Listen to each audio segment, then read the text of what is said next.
ये वक्त होता है सन 1928 का, जब वो पर्वतारोही अपने टेंट के अंदर होता है तो उसे टेंट के बाहर रोशनी दिखती है। और जब वो अपने टेंट से बाहर निकलता है तो वो देखता है कि वहां पर एक चमकदार गोलाकार है। वो उसके पास जाता है और जैसे ही उसे छूता है वो बेहोश हो जाता है। कुछ देर बाद उसे होश आता है। वो देखता है कि उसके हाथ में एक अजीब सा मार्क है, साथ ही वो चमकदार गोला भी उस जगह से गायब हो गया होता है। उसे कुछ समझ नहीं आता कि ये क्या हुआ। धीरे धीरे वक्त बीतता और वक्त आता है सन 2008 का, जहां पर हेलन नाम की एक एस्ट्रोबायोलॉजिस्ट को दिखाया जाता है। उसके घर में खुफिया विभाग के सरकारी लोग आते हैं जो जबरदस्ती हेलन को अपने साथ ले जाना चाहते हैं, पर हेलन उनके साथ नहीं जाना चाहती क्योंकि वो अपने बेटे के साथ रहती है जिससे वो बहुत प्यार करती है। हालांकि हेलन का बेटा उससे प्यार नहीं करता क्योंकि वो उसका सौतेला बेटा होता है, पर हेलन मजबूर होती है, इसीलिए अपने बेटे को अपने पड़ोसियों के पास छोड़कर वो उन लोगों के साथ निकल जाती है। हेलन को नासा के एक विभाग में ले जाया जाता है जहां पर उसके जैसे और भी बहुत सारे वैज्ञानिक होते हैं। यहाँ पर उसे नासा में काम करने वाला उसी का एक दोस्त जिसका नाम माइकल होता है वो मिलता है। माइकल उसे बताता है कि उसी ने उसका नाम रेकमेंड किया था। इसके बाद सभी वैज्ञानिकों को एक हॉल में ले जाया जाता है। इन सब को बताया जाता है कि जुपिटर की ऑर्बिट पर एक ऑब्जेक्ट देखा गया है जो 30,000 किलोमीटर पर सेकंड की स्पीड से धरती की तरफ बढ़ रहा है, और अगर ये धरती से टकराया तो धरती से जीवन हमेशा के लिए खत्म हो जाएगा। इस ऑब्जेक्ट को मिसाइल से नहीं रोका जा सकता क्योंकि इसकी स्पीड बहुत ज्यादा है। ये सुनकर सभी वैज्ञानिक पूरी तरह से डर जाते हैं। यहाँ से हेलन अपने बेटे को कॉल करती है और उसे कहती है कि आज रात को तुम्हें बेसमेंट में सोना होगा क्योंकि एक बहुत बड़ा तूफान आने वाला है। इसके बाद दिखाया जाता है कि हेलन और सभी वैज्ञानिक नासा के प्लेन में बैठकर उस ऑब्जेक्ट को देख रहे होते हैं, और जब वो ऑब्जेक्ट धरती की कक्षा में एंटर करता है तो उसकी स्पीड अपने आप ही कम होना शुरू हो जाती है और कुछ ही देर बाद वो ऑब्जेक्ट मैनहट्टन शहर में लैंड कर जाता है। यानी कि ये कोई उल्का पिंड या कोई दूसरी चीज नहीं थी, बल्कि ये एक एलियन शिप है। धीरे धीरे सभी वैज्ञानिक उस शिप की तरफ बढ़ना शुरू करते हैं और तभी उससे एक तेज रोशनी निकलती है और कुछ ही पलों के बाद उसके अंदर से एक एलियन बाहर निकलता है। हेलन उसकी तरफ आगे बढ़ती है। वो एलियन हेलन की तरफ अपना हाथ बढ़ाता है। हेलन भी अपना हाथ बढ़ाती है, पर इससे पहले कि ये दोनों हाथ मिलाते यूएस आर्मी के सोल्जर उस पर एक गोली चलाते हैं जिससे वो जख्मी हो जाता है। हेलन जोर से चिल्लाकर कहते हैं कि एम्बुलेंस को बुलाओ, हमें मदद की जरूरत है। पर इससे पहले कि एम्बुलेंस आती, उसी एलियन शिप से एक बहुत विशाल रोबोट बाहर निकलता है। उसके चेहरे से रोशनी निकलती है जिस वजह से सभी कम्युनिकेशन सिस्टम और सभी लाइट्स पूरी तरह से बंद हो जाते हैं। इसके बाद वो रोबोट एक बहुत तेज आवाज निकालता है जो इंसानी कान नहीं सुन सकते, इसीलिए सब के सब जमीन पर गिरना शुरू हो जाते हैं। और तभी वो देखता है कि उसके कदमों के नीचे हेलन है। वो हेलन को मारने वाला होता है कि एलियन उसे मना कर देता है क्योंकि एलियन को पता है कि हेलन उसकी मदद करना चाहती है। इसके बाद एलियन को ऑपरेशन थिएटर में ले जाया जाता है जहां पर उसके शरीर से गोली निकालने के लिए उसके शरीर पर चीरा लगाया जाता है। डॉक्टर गोली निकाल देता है, पर अब उसकी स्किन अपने आप ही झड़ना शुरू हो जाती है और कुछ ही देर बाद डॉक्टर्स और वैज्ञानिक देखते हैं कि उसकी पूरी स्किन निकल चुकी है और वो एलियन हूबहू इंसानों की तरह है। उसका डीएनए चेक किया जाता है। उसके डीएनए में इंसानों का भी डीएनए होता है। इंसान समझ जाते हैं कि एलियन पहले भी धरती पर आए होंगे और इंसान का डीएनए अपने साथ ले गए होंगे। इस कहानी की शुरुआत में जिस पर्वतारोही के हाथ में निशान होता है, दरअसल एलियन उसके हाथ से उसका डीएनए निकाल कर ले गए होते हैं, और ये जो एलियन होता है ये हूबहू उसी का हमशक्ल होता है। हेलन के मुताबिक इस एलियन के चारों तरफ जो कवच था वो बनाया गया था। जिस तरह से माँ की कोख से बच्चा पैदा होता है उसी तरह से इस एलियन ने भी धरती के वातावरण में जन्म लिया है ताकि वो धरती के वातावरण में सांस ले सके। अब वो एलियन जो पूरी तरह से इंसानी रूप में है वो होश में आ जाता है।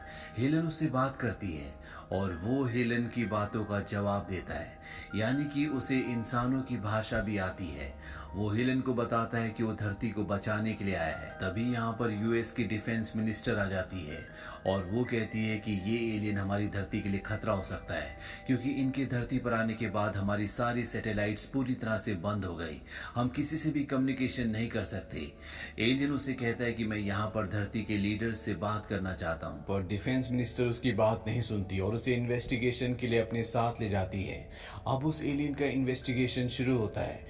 उससे एक आदमी सवाल पूछता है कि धरती पर हमला होने वाला है, पर एलियन उसकी बात का जवाब नहीं देता। वो उसे अपने वश में कर लेता है, साथ ही वो अपनी शक्ति का इस्तेमाल करके इस जगह से निकल जाता है। बहुत जल्दी पूरी दुनिया में छोटे छोटे एलियन शिप उतरना शुरू हो जाते हैं। एलियन यहाँ से एयरपोर्ट जाता है जहाँ पर उसकी तबीयत खराब हो जाती है। वो जानता है कि हेलन उसकी मदद करेगी, इसीलिए वो हेलन को कॉल करता है। हेलन अपने बेटे के साथ उस एलियन तक पहुंच जाती है। हेलन उसे एक दवा देती है जो वो अपने जख्म पर लगाता है।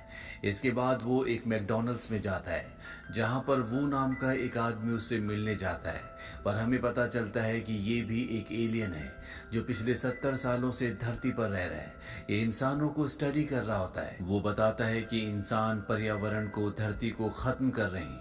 ये बात वो जानते हैं, लेकिन फिर भी वो अपनी हरकतों से बाज नहीं आते। वो धीरे धीरे इस पूरी धरती को खत्म कर देंगे। ये सब सुनने के बाद एलियन वहां से एक नदी किनारे जाता है जहां पर पानी के अंदर से उसी के स्पेसशिप जैसा एक गोला निकलता है।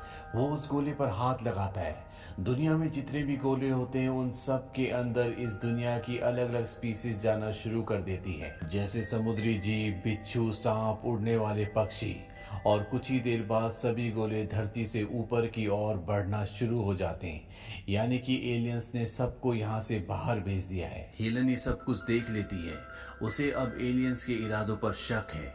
वो उससे पूछती है कि तुम्हारा मकसद क्या है। एलियन कहता है कि मैं इस धरती को बचाना चाहता हूँ इंसानों से, यानी कि वो धरती पर इंसानों को खत्म करने के लिए आया है। हेलन कहती है कि तुम्हें इंसानों को एक मौका देना चाहिए। वो कहता है कि हमने इंतजार किया पर इंसान नहीं सुधरे, और अगर हमने इंसानों को खत्म नहीं किया तो वो इस खूबसूरत प्लेनेट को हमेशा के लिए खत्म कर देंगे। अब यहाँ पर एक पुलिस वाला आ जाता है जो उस एलियन को पहचान लेता है। वो उसे उसके दोनों हाथ गाड़ी के ऊपर रखने के लिए कहता है, पर जैसे एलियन अपने हाथ गाड़ी के ऊपर रखता है वो गाड़ी पुलिस वाले की तरफ जाती है, जिससे उसकी मौत हो जाती है। लेकिन एलियन अपनी शक्तियों से उसे दोबारा जिंदा कर देता है और हेलन को कहता है कि मेरे रास्ते में आ रहा था, इसीलिए मैंने इसे नुकसान पहुंचाया, पर अब मैंने इसे पूरी तरह से ठीक कर दिया है। हेलन उसे कहती है कि तुम्हें मानव जाति को एक मौका और देना चाहिए। वो कहता है कि मैं तुम्हारे लीडर से बात करना चाहता था पर मुझे ही मौका नहीं दिया गया। इसके बाद हेलन उसे एक प्रोफेसर के घर ले जाती है जहां बोर्ड पर मैथमेटिक्स की एक प्रॉब्लम लिखी होती है जिसे आज तक इंसान सॉल्व नहीं कर पाए, पर एलियन चंद ही सेकंड्स में उसे सॉल्व कर देता है।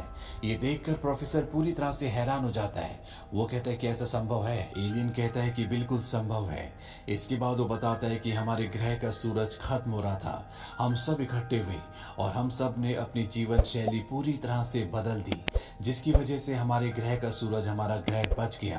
प्रोफेसर कहता है कि तुम्हें रियलाइज हुआ था कि तुम्हारा ग्रह खत्म होने वाला है, इसीलिए तुम सब इकट्ठे हुए और तुमने अपने ग्रह को बचाया, पर धरती पर इंसानों को अभी ये रियलाइज नहीं हुआ है। एक बार अगर उन्हें यह एहसास हो जाए तो वो भी अपनी जाति को बचाने के लिए, अपने ग्रह को बचाने के लिए कुछ भी करने के लिए तैयार हो जाएंगे। प्रोफेसर की बात से एलियन का दिमाग बदलना शुरू हो जाता है, पर तभी हेलन का बेटा, जो एलियन को पसंद नहीं करता, साथ ही उसे ये भी पसंद नहीं होता कि उसकी मॉम एक एलियन का साथ दे रही है जो इंसानों को खत्म करना चाहता है। वो पुलिस को कॉल करके बता देता है कि जिस जगह पर इस वक्त वो है वहां पर वो एलियन भी है जिसे FBI ढूंढ रही है। कुछ ही देर बाद यहाँ पर आर्मी के हेलीकॉप्टर्स आ जाते हैं। हेलन, उसका बेटा और एलियन, ये तीनों के तीनों जंगल में भाग जाते हैं, पर तभी एक आर्मी सोल्जर हेलन को पकड़कर ऊपर हेलीकॉप्टर में ले जाता है। एलियन अपनी शक्तियों से 2 हेलीकॉप्टर्स को क्रैश करवा देता है, पर हेलन अब आर्मी की गिरफ्त में है। हेलन का बेटा नदी में गिरने वाला होता है, पर एलियन उसे बचा लेता है। वहीं दूसरी तरफ उस बड़े रोबोट को दिखाया जाता है जिस पर आर्मी अपने फाइटर प्लेन से अटैक करवाती है, पर वो उनके प्लेन्स को अपने कंट्रोल में ले लेता है और उनके प्लेन्स को उन्हीं के टैंक्स के ऊपर क्रैश करवा देता है।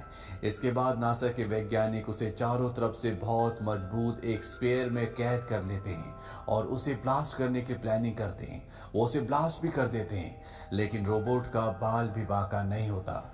इसके बाद पूरा का पूरा रोबोट छोटे छोटे इंसेक्ट्स में कन्वर्ट हो जाता है और वो सभी इंसेक्ट्स वहां से बाहर निकल जाते हैं। ये इंसेक्ट्स इतने खतरनाक होते हैं कि इनके रास्ते में जो कुछ भी आता है ये उसे पूरी तरह से धूल में मिला देते हैं और शायद एलियंस इसी तरह से इंसानों का धरती से खात्मा करना चाहते हैं। वहीं दूसरी तरफ एलियन और हेलन के बेटे को दिखाया जाता है जो एक केबिन के अंदर जाते हैं। वहां पर एक फोन खराब होता है लेकिन एलियन अपनी शक्तियों से उस फोन को ठीक कर देता है। हेलन का बेटा हेलन को कॉल करता है और उसे उस जगह बुलाता है जहां पर उसके पिता की ग्रेव है। यहाँ पर एलियन और हेलन के बेटे दोनों अब अच्छे दोस्त बन चुके हैं। ये दोनों ग्रेव तक पहुंच जाते हैं। हेलन के बेटे ने देखा होता है कि किस तरह से एलियन ने एक आदमी को जिंदा किया था।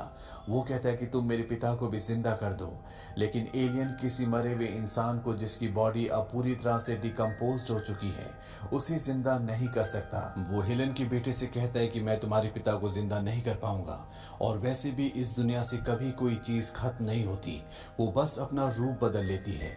हेलन का बेटा कहता है कि मेरे पिता मुझे छोड़कर चले गए, मैं इस दुनिया में अकेला रह गया, और वो फूट फूट कर रोने लगता है। पर तभी यहाँ पर हेलन आ जाती है। वो अपने बेटे को अपने गले से लगा लेती है। वो कहती है कि मैं भी तुम्हारे पिता को बहुत याद करती हूँ पर हम सच बदल नहीं सकते, मुझे तुम्हारे अंदर उनकी परछाई दिखती है। जेकब जो कि हेलन का बेटा है वो भी अपनी मॉम के गले लग जाता है और उनसे अपने बर्ताव के लिए माफी मांगता है। ये सब देखकर एलियन हैरान होता है। वो हेलन से कहता है कि मैं इंसानों के इस पहलू को नहीं जानता था। हेलन कहती कि इंसानों को एक मौके की और जरूरत है और तभी ये आसमान में उन इंसेक्ट्स को देखते हैं जो रोबोट से कन्वर्ट हुए थे। हेलन कहती है कि इंसानों का अंत इसी तरह से होगा। वो कहता है कि हाँ। हेलन पूछती है कि इन्हें रोका नहीं जा सकता। वो कहता है कि इसके लिए कीमत चुकानी पड़ेगी। हमें सेंट्रल पार्क जाना होगा जहां पर एलियन का स्पेसशिप उतरा था और ये सब के सब सेंट्रल पार्क पहुंच जाते हैं जहां पर ये देखते हैं कि इंसेक्ट्स की मात्रा बहुत ज्यादा बढ़ चुकी होती है। हेलन, उसका बेटा और एलियन भागते हुए एक सुरक्षित जगह तक पहुंच जाते हैं पर हेलन देखती है कि उसके बेटे की नाक से खून निकल रहा है और कुछ ही सेकंड्स के बाद वो बेहोश हो जाता है। एलियन कहता है कि इंसेक्ट्स इसकी बॉडी के अंदर चले गए, ये मर रहा है, और तभी हेलन की नाक से भी खून निकलना शुरू हो जाता है। हेलन एलियन से कहती है कि मेरे बेटे को बचा लो। एलियन हेलन की और उसके बेटे की कलाई पकड़ता है और उनकी बॉडी के अंदर जो इंसेक्ट्स गए होते हैं उन्हें वो बाहर निकाल देता है। इसके बाद वो बाहर निकल जाता है और आखिरी बार वो हेलन और उसके बेटे को देखता है। एलियन अपने स्पेसशिप तक पहुंच जाता है और जब वो अपने स्पेसशिप को टच करता है तो उससे एक बहुत पावरफुल मैग्नेटिक वेव निकलती है जिससे सभी इंसेक्ट्स पूरी तरह से डीएक्टिवेट हो जाते हैं। यानी कि इंसानों का खात्मा नहीं होगा पर उस मैग्नेटिक वेव से धरती की सभी चीजें पूरी तरह से बंद हो जाती है, यहाँ तक कि घड़ियां भी। यानी कि इंसानों ने जितनी भी टेक्नोलॉजीज बनाई थी वो पूरी तरह से बंद हो चुकी है, खत्म हो चुकी है। अंत में हमें दिखाया जाता है कि हेलन और उसका बेटा एलियन के स्पेसशिप के पास जाते हैं, यानी कि वो एलियन अभी भी जिंदा है और कुछ ही पलों के बाद उसका स्पेसशिप यहाँ से उड़कर अपनी दुनिया में चला जाता है। ये कहानी एक तरह से इंसानों की रियलिटी को बयान करती है क्योंकि इंसान तरक्की के नाम पर, टेक्नोलॉजी के नाम पर इस धरती को धीरे धीरे खत्म कर रहे हैं और अगर इस पर कंट्रोल नहीं किया गया तो बहुत जल्दी हम इस खूबसूरत